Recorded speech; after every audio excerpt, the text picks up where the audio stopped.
পোনপ্ৰথমতে সকলোকে নমস্কাৰ।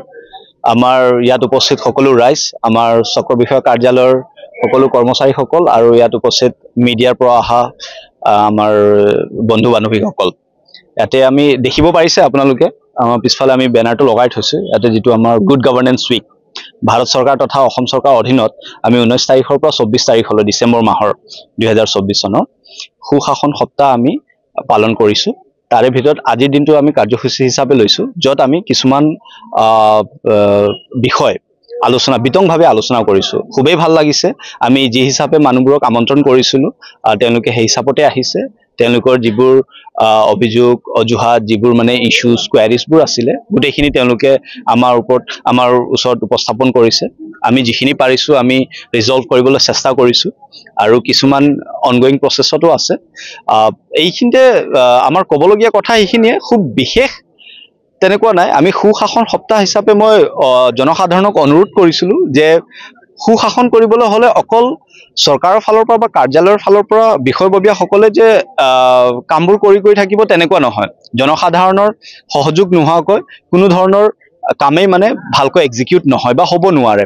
সেয়েহে মই তেওঁলোকৰ সহযোগটো সদায় যাতে আমাৰ লগত থাকে আৰু আমাক যাতে কোঅপাৰেট কৰে প্ৰত্যেকটো কামতে, তেতিয়াহে যাতে আমি নিজৰ কামবোৰ মানে ভালকৈ ইমপ্লিমেণ্ট আৰু এক্সিকিউট কৰিব পাৰোঁ। চ' সেইখিনি অনুৰোধ কৰিলোঁ আৰু তেওঁলোকেও মানে তেওঁলোকেও কৈছে যে আমি যিমানখিনি পাৰোঁ চৰকাৰী বিষয়ববীয়াসকলৰ লগত সহযোগ কৰিম। তাৰ মাজতে আমি মিছন বসুন্ধৰা 3 যিহেতু চলি আছে, তেখেতসকলক আৰু অকণমান অৱগত কৰালোঁ যে কি সেৱা চৰকাৰৰ ফালৰ পৰা প্ৰদান কৰা হৈ আছে, কি সেৱা তেওঁলোকে এপ্লাই কৰিব পাৰে। চ' গোটেইখিনি সেৱাৰ বিষয়ে আমি বিতংভাৱে আলোচনা কৰিলোঁ। যিসকল মানুহৰ কিছুমান ইছ্যু আছিলে বা কোৱাৰি আছিলে যে কেনেকুৱা হ'লে কি হ'ব, খাচ মাটিত হ'লে কি হ'ব, স্কুল অনুষ্ঠান প্ৰতিষ্ঠানৰ পৰা মানুহবোৰো আহিছে। তেখেতসকলো যিখিনি তেওঁলোকৰ মাজত মানে ডাউট আছিলে সেইখিনি আজি ক্লিয়াৰিফাই হৈ গৈছে। মানে ধুনীয়াকৈ আমি নিয়াৰিকৈ বুজাব পাৰিছোঁ। সেয়ে আমাক ভাল লাগিছে আৰু আমি আগন্তুক সময়ত যাতে এনেকুৱা ধৰণৰ কাৰ্যসূচী আৰু হাতত লয়, বিশেষকৈ গাঁও পঞ্চায়ত লেভেলত বা গাঁৱে ভূঞে গৈ পেলাই যদি আমি কৰিব পাৰোঁ আমি নথৈ আনন্দিত হ'ম। কথাটো কি, আচলতে আমি যিখিনি কাম কৰোঁ পাব্লিক ছেটিছফাই হ'ব লাগে।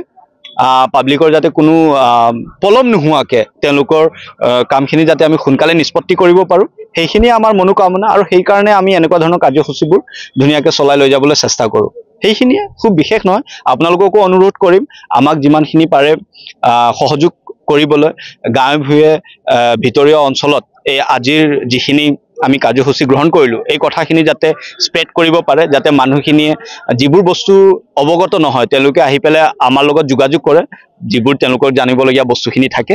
চ' সেইখিনি আমি যিমান সোনকালে ছাৰ্ভিচবোৰ ডেলিভাৰ কৰিব পাৰোঁ আমাক ভাল লাগিব আৰু তেওঁলোকৰো যাতে সোনকালে কামবোৰ নিষ্পত্তি হৈ উঠে। সুশাসন সপ্তাহটো কিমান দিনলৈকে চলিব? এতিয়া 19 তাৰিখৰ পৰা 24 তাৰিখলৈ, এইটো মানে ডিচেম্বৰ মাহৰ 2024 চন। হয়, বসুন্ধৰা 3ত আপোনাৰ চৰকাৰে টোটেল 8টা ছাৰ্ভিচ নতুনকৈ দি দিছে। লগতে সেই 8টা ছাৰ্ভিচৰ ভিতৰত এটা সেৱা হ'ল মিছন বসুন্ধৰা 2ত যিবোৰ সেৱা মানে ৰৈ আছিলে সেইবোৰ আকৌ পুনৰীক্ষণ কৰা, মানে আমি আকৌ ৰিএছেছ কৰিব পাৰিম। আৰু যিবোৰ কেছ মানে পেণ্ডিং হৈ আছিলে, চ' কিহৰ কাৰণে পেণ্ডিং হৈ আছিলে আমি আকৌ ৰি-এক্সামিন কৰি যদি আমি পাৰোঁ সেইটোক আমি ৰিজল্ভ কৰিম। চ' মিছন বসুন্ধৰা 2ৰ কিছুমান মানে হেৰিবোৰ মিছন বসুন্ধৰা 3ত চলিব আৰু তাৰ বাহিৰে 7টা ছাৰ্ভিচ ইয়াতে হ'ব। কিন্তু সেই 7টা ছাৰ্ভিচৰ মানে বাকীকেইটা ছাৰ্ভিচ আমাৰ চাৰ্কলৰ লগত উপযোগ নহয়। কিয় নহয়? কাৰণ ইয়াতে যেনেকৈ ধৰক আপোনাৰ স্পেচিয়েল কাল্টিভেশ্যন, আমাৰ ৰাবাৰ কফি প্লান্টেশ্যনৰ ইয়াতে কোনো তেনেকুৱা ধৰণৰ নাই, বা আমাৰ ৰায়তী সতীয়ানৰ তেনেকুৱা ধৰণৰ কেছেছ নাই, বা ভূদান গ্ৰামদান নাই। চ' সেইবোৰ আমাৰ ইয়াতে উপযুক্ত নহয়। আমাৰ ইয়াতে বিশেষকৈ মই ইতিমধ্যে কৈছোঁৱে যে যিটো ৰিক্লাছিফিকেশ্যন শ্ৰেণী বিভাজনৰ কামটো আৰু নন জুৰিডিকেল এণ্টিটিছবিলাক মানে অনুষ্ঠান প্ৰতিষ্ঠানবোৰ, ছ'চিঅ' কালচাৰেল অনুষ্ঠান প্ৰতিষ্ঠানবোৰ, শিক্ষানুষ্ঠানবোৰ যিবোৰ চৰকাৰী মাটিত আছে তেওঁলোকক যাতে আমি পট্টাকৰণ দিব পাৰোঁ। সেইখিনি লগতে কৈ দিব পাৰোঁ, মই আকৌ বাৰে কৈ আছোঁ, VGR PGRৰ কথা কিন্তু আমি একেবাৰে উল্লেখ কৰা নাই। VGR PGR থকা অনুষ্ঠান প্ৰতিষ্ঠানবোৰ এতিয়া চৰকাৰে মানে চিন্তা কৰা নাই। যদি পিছলৈ কিবা কৰে আমি চাম সেইটো। ঠিক আছে, ধন্যবাদ।